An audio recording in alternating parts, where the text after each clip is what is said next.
Assalamualaikum warahmatullahi wabarakatuh. Terima kasih penganjur acara, barisan hakim yang bijaksana, guru-guru dan rakan maya semua. Peristiwa Isra' dan Mi'raj, tajuk cerita. Kewafatan Abu Talib dan Khadijah dilontar batu oleh penduduk Taif hingga berdarah. Tahun duka cita baginda Rasulullah. Lalu turunlah kabar gembira daripada Allah. Isra' dan Mi'raj, perjalanan indah dan bersejarah. Isra' bererti perjalanan Nabi Muhammad SAW dari Masjidil Haram di Mekah ke Masjidil Aqsa di Baitul Maqdis di Palestin. Sementara Mi'raj pula ialah perjalanan Nabi Muhammad SAW dari Masjidil Aqsa menuju ke Sidratul Muntaha. Peristiwa ini berlaku pada malam 27 Rejab tahun ke-10 kenabian.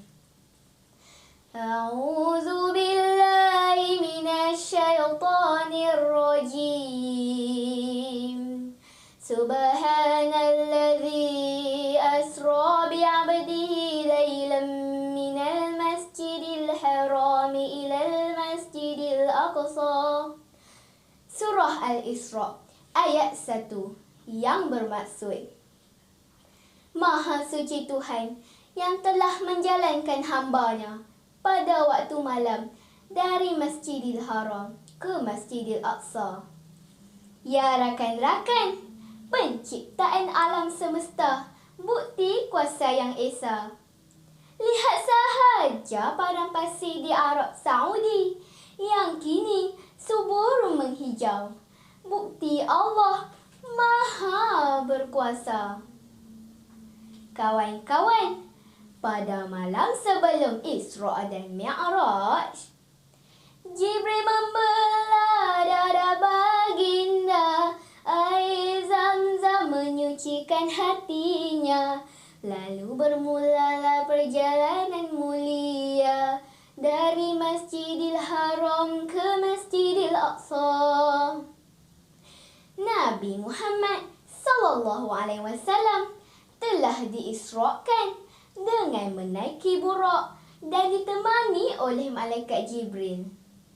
Setibanya di Masjidil Aqsa, baginda telah mengimamkan solat sunat bersama para nabi yang terdahulu.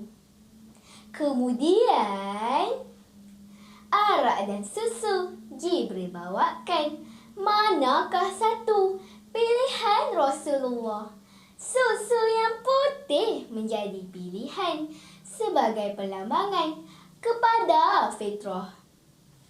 A'udzu billahi minasyaitonir rajim.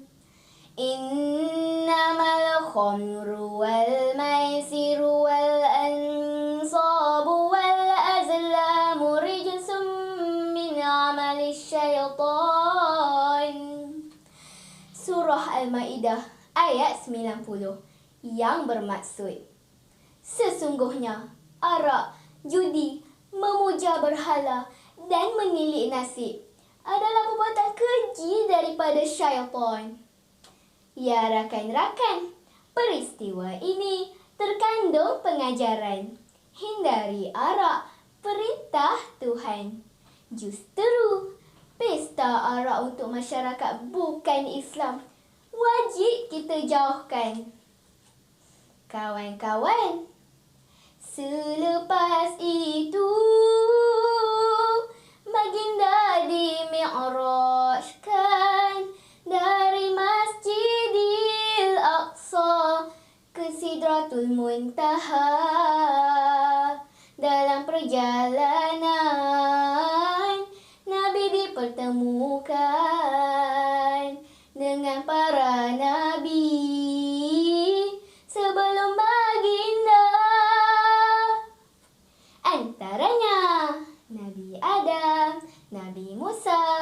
dan Nabi Ibrahim alaihi salam.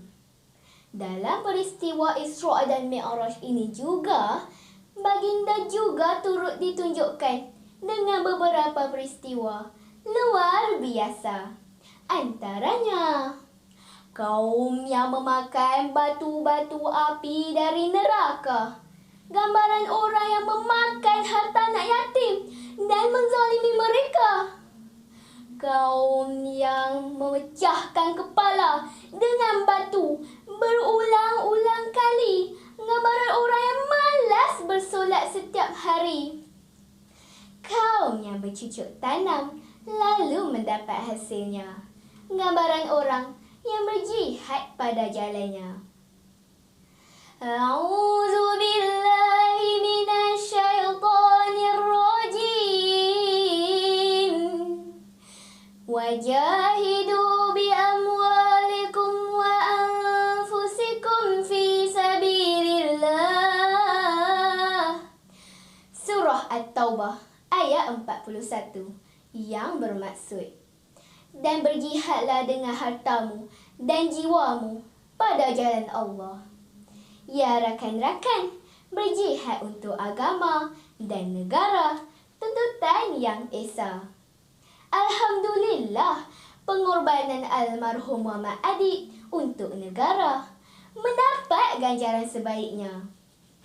Kawan-kawan, kemudian naiklah baginda ke Sidratul Muntaha.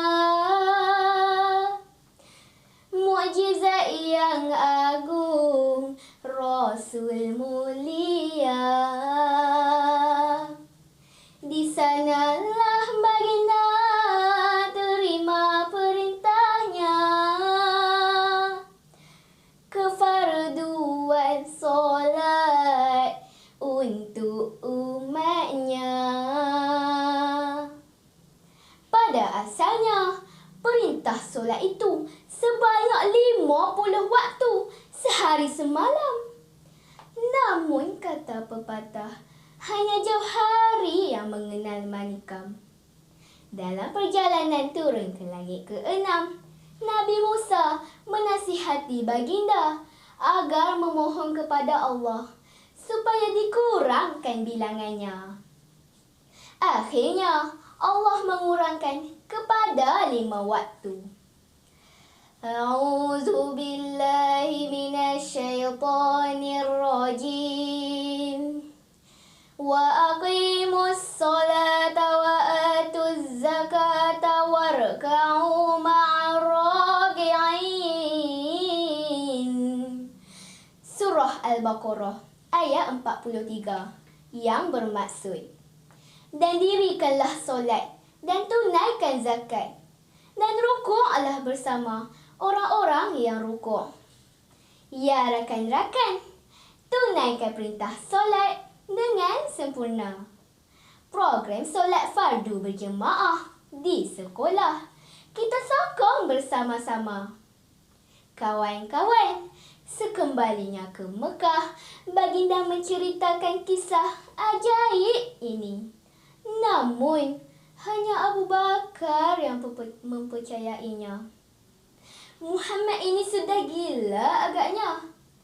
Bagaimana boleh pergi ke Masjidil Aqsa dalam tempoh 1 malam, kemudian naik ke langit pula? Reaksi penduduk Mekah. Lantas, Nabi menceritakan tentang kepulangan sekumpulan penyaga ke kota Mekah dan tanda-tandanya untuk membuktikan kebenaran kisah baginda. Begitulah kawan-kawan, agungnya peristiwa Isra' dan Mi'raj. Semoga kita beroleh pengajaran berguna. Sekian, wabillahi taufiq wal hidayah. Wassalamualaikum warahmatullahi wabarakatuh.